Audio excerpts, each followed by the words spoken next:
I remember a few items that you just highlighted that immediately align with my ethos and how I think about the role of storytelling, not only in forming and shaping beloved community, but also in the context of healing, equity work, and just more broadly speaking, transformation work. I would say that there was also a great deal of alignment when I heard that you were engaging with Dr. Sean Wright's work, particularly his book, The Four Pivots. And even before that book, I was already greatly influenced by Dr. Jean Wright's work around healing center engagement, which has played a huge role in helping me to integrate an intentional healing framework within my narrative and storytelling work.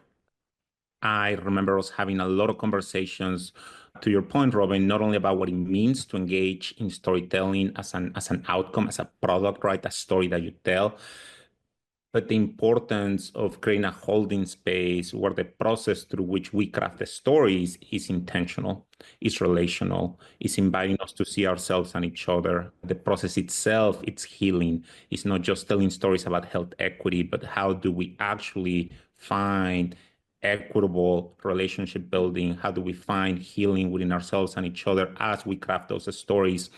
So that conversation was very energizing for me because I found a lot of alignment in your language and the scholars and practices that were informing your work, which mirror a lot of some of the frameworks that inform my work.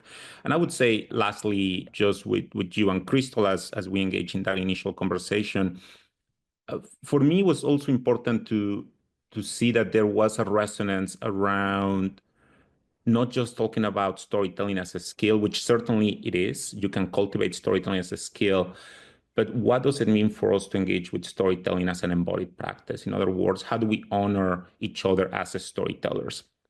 And that to me is essential to the systems transformation work that we need to do. And ultimately, I left that initial call feeling energized and hoping, crossing my fingers that this would work out for us to partner. And it did. And it's just been truly beautiful to be with you in this journey since then. We are so grateful that we found you, we discovered you, and we take all the credit.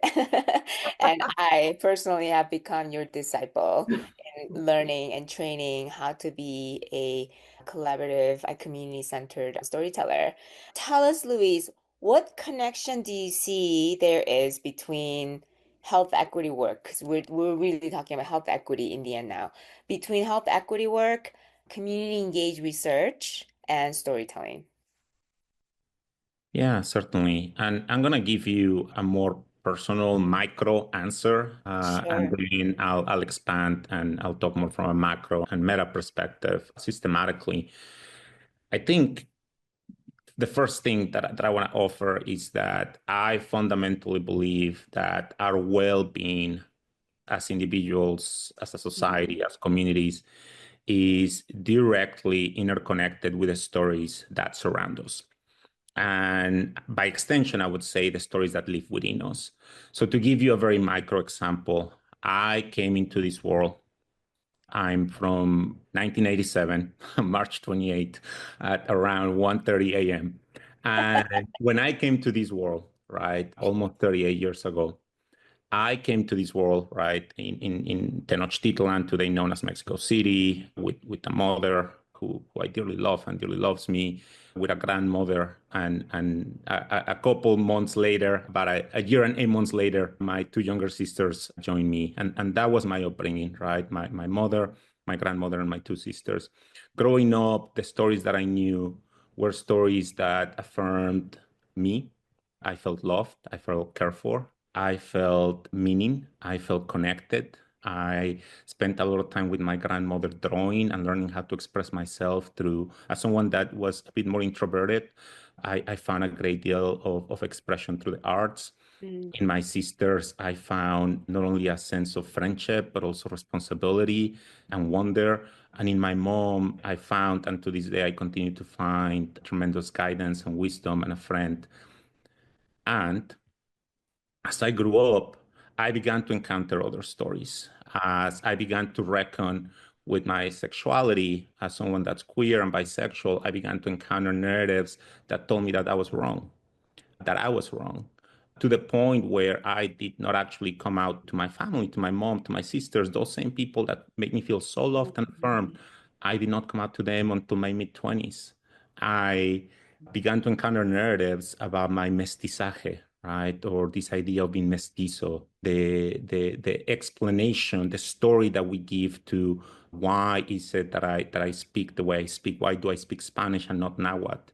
Why is my skin this particular color, right? Why is my hair texture the way it is?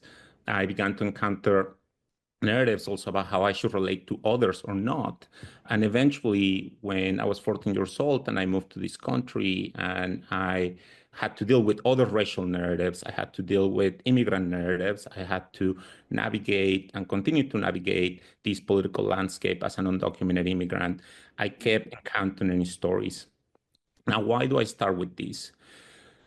Because for me, there's a tremendous contrast in the type of stories that I encountered as a child that fundamentally allowed me to hold myself and hold others with a profound sense of love and connection. And what feels to me as a persistent and ongoing struggle that I've had to navigate as I deal with all these other stories that made me feel extremely disconnected from self and from others. And I think from a systemic perspective, and this is where I began to be informed by the work of Dr. Shonjin Wright and others, I begin to analyze and understand how these stories that are fundamentally rooted on a belief system that has created a hierarchy of human value, is a tremendous barrier to any effort to actualize equity and health. It's just not compatible. An ideology that sustains a belief that there is hierarchy of human value with the idea of achieving health equity. And therefore, the challenge is that if we live in a society where racism, sexism, homophobia, transphobia, right, where we continue to have tremendous hate directed towards immigrants and refugees, particularly those who are Black and brown, particularly directed towards people who are suffering because of displacement, we have a challenge. And so much of what we have today is systematically, structurally built in the US, certainly, and although this is the case in many other places across the world, is systems that are driven by these ideologies and that are embedded within the logic of how these systems operate. So they are working exactly how they should be working. And these narratives are fundamentally also connected to what I think MIT scholar Otto C. Charmer correctly diagnoses as the most important challenge that we have to tackle in the 21st century, and that is the challenge of disconnection.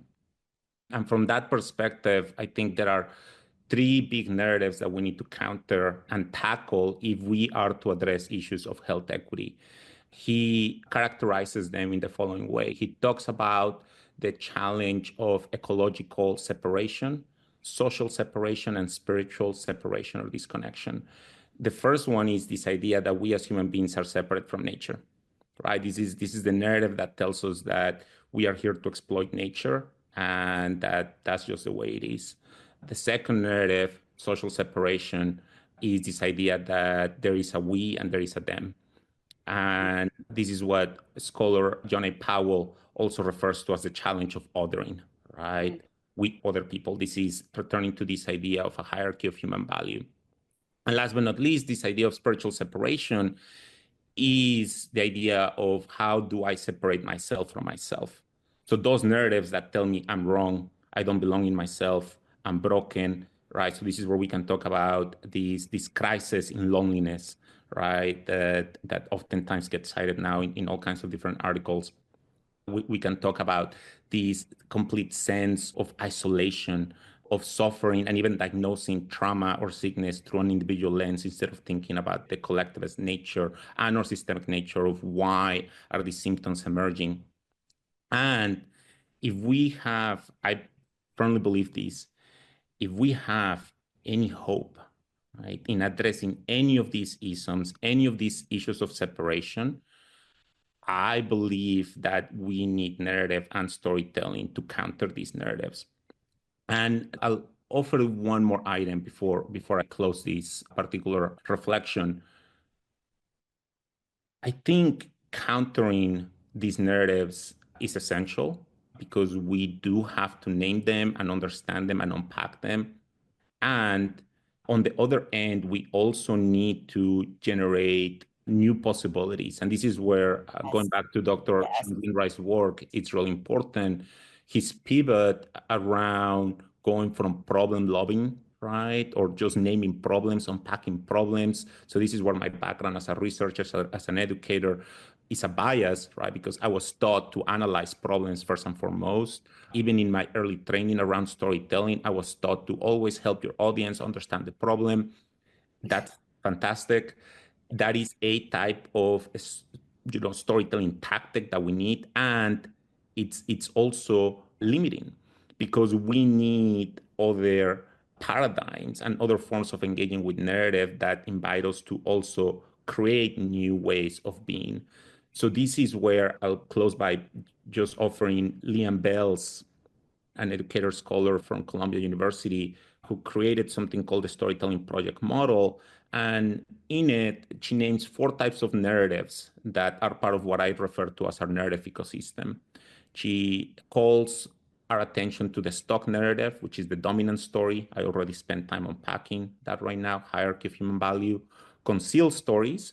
What are the stories that are concealed by these dominant ideologies? Both stories of trauma and neglect and marginalization, but also stories of joy, of resilience, resistance stories, the stories of people, movements, organizations that have always struggled against and pushed back on the dominant ideology, right? And this is where the countering piece comes into play, right? And content storytelling comes into play. But then there's this four quadrant. And I think this is where we need to be for us to engage in health equity work.